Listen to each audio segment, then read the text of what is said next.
पता है तुम्हें, ये बांझ है।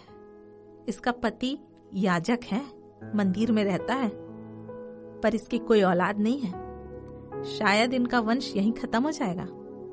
ये बातें मुझे गांव में हमेशा सुनने को मिली, पर मैंने और मेरे पति ने कभी अपना हौसला नहीं छोड़ा। हम हमेशा उस परमेश्वर के सामने दंडवत करते रहेंगे, क्योंकि हमें शायद औलाद का सुख प्राप्त हो या ना हो, परंतु हम उस खुदावन के सामने हमेशा विश्वास योग्य रहेंगे। जय मसीह की। Praise the lord everyone. प्रभु यीशु के मधुर और मीठे नाम में शालोम। मेरे प्यारे सियोन के यात्रियों, कैसे हैं आप सब? उम्मीद करती हूँ कि प्रभु यीशु की दया से आप सब भले चंगे होंगे। यह क्रिसमस का महीना हम मसीहों के लिए एक आत्मिक उन्माद, जोश और उत्साह लेकर आता है। साल का अंतिम महीना है, यीशु मसीह का जन्म दिवस हम सब के लिए एक ताजगी भरा एहसास। इस समय में मैं आप लोगों के लिए क्रिसमस संबंधित कुछ कैरेक्टर और प्रोस्पेक्टिव्स लेकर आई हूँ, जिसमें हम उनके नजरिए से इस क्रिसमस के उद्देश्य को जानने की कोशिश करेंगे। तो चलिए शुरू करते हैं इस सियोन के सफर को, जो क्रिसमस सीरीज के रूप में मैं आपके लिए लेकर आई हूँ, जहाँ पवित्र आत्मा हमारी अगुवाई करेंगे। मैं हूँ इलिशिबा, जो हारून के घराने से हूँ आती। मैं हूँ जकरिया याजक की पत्नी, जो बांझ है कहलाती। मैं जवानी से ही एक बच्चे की आशा लगाए कर रही हूँ दुआ, पर अब मैं और मेरा पति बहुत बूढ़े हो चुके हैं, पर हमारे यहाँ बच्चा नहीं हुआ। गांव वालों ने मुझे ना जाने कितने बार बांझ कहकर उड़ाया था मेरा उपहास। मैंने सिर्फ दुआओं में आंसुओं को बहाया था, पर अब टूट चुकी है मेरी आस। पर मैं और मेरा पति प्रभु यहोवा का भय है मानते। वो दयालु है, उसे हमारा है ध्यान, ये बातें हैं जानते।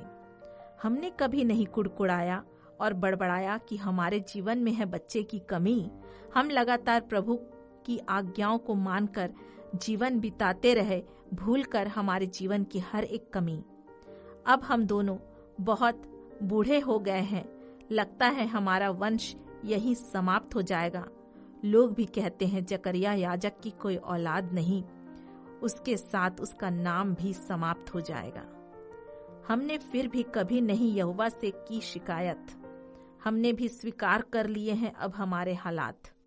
दिन गुजरने लगे और जकरिया को अपने दल की पारी के अनुसार याजक का कार्य करने था जाना। ये तो उस योजना के अनुसार हो रहा था, यहोवा की बुद्धि को किसने है जाना। और याजकों की रीति के अनुसार जकरिया के नाम की चिट्ठी निकली कि जाकर मंदिर में धूप जलाए। मंडली बाहर खड़े होकर प्रार्थना कर रही थी और जकरिया धूप जलाकर मंदिर से कब बाहर आए। पर मंदिर के अंदर जो हुआ वो करता है बड़ा हैरान।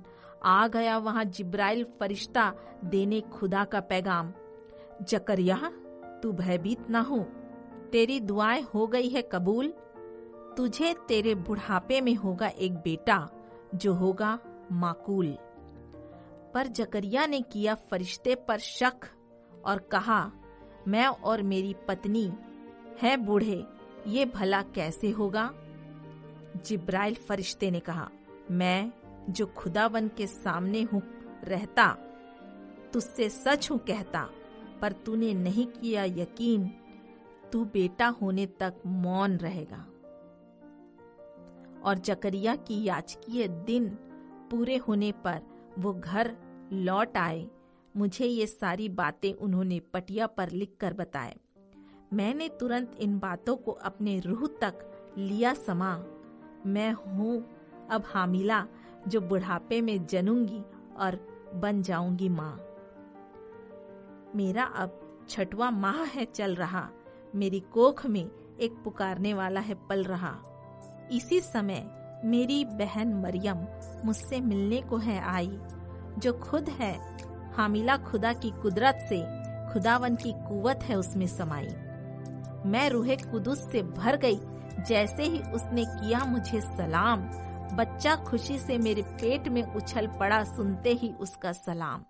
मैंने मरियम से कहा, मुझ पर ये फजल कैसे और क्यों है हुआ कि खुदा के बेटे की माँ मुझसे मिलने को है आई, मुझ पर ये खुदा का रहम हुआ। मरियम ने खुदा की हमदो सन्ना गाई। उस समय खुदावन की रहमत हम पर थी इस कदर छाई। वो कुछ दिन मेरे साथ रहकर लौट गई अपने घर, और अब मेरे दिन हो गए पूरे, अब मैं हूँ जन्ने पर। मैंने एक बेटा खुदा के फजल से है पाया, यूहन्ना होगा इसका नाम, जकरिया ने तख्ती पर लिखकर बतलाया।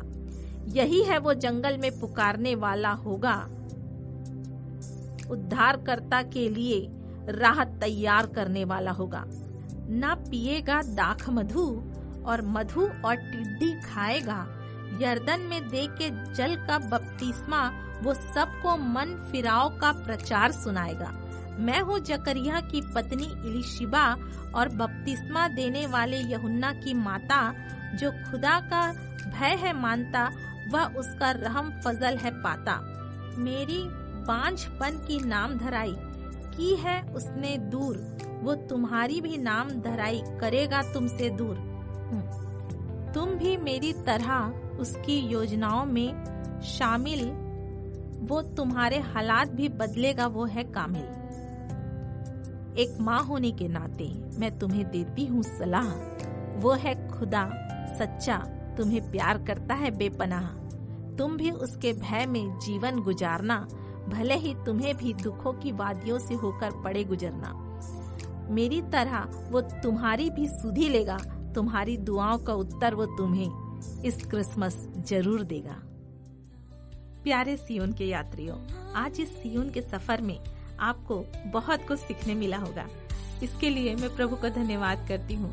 सारी महिमा मेरे प्रभु को मिले, क्योंकि क्रिसमस इस साल हमारे जीवन में बहुत कुछ बदलने वाला है। और प्रभु के नाम से फिर जल्दी मिलेंगे एक नए सियोन के सफर में, नई बातों के साथ, जहाँ पर पवित्र आत्मा हमें फिर कुछ नई बातों को सिखाएगी। और अगर आपको इन बातों के द्वारा कुछ सीखने को मिला होगा तो आप मेरे इस चैनल को जरूर सब्सक्राइब करें, लाइक करें और शेयर करें, ताकि आने वाले वीडियोस आपको मिलते रहे। और अगर आप और कुछ चीज सुनना चाहते हैं या जानना चाहते हैं तो प्लीज मुझे कमेंट्स करें। मुझे अच्छा लगेगा आपके कमेंट्स को पढ़ने में और उसका जवाब देने में। अब विदा लेती हूँ यीशु के नाम से। फिर मिलेंगे जल्दी एक नए सियोन के सफर में। प्रभु यीशु मसीह की शांति जो समझ से परे है हम सबको मिलती रहे। आमीन आमीन।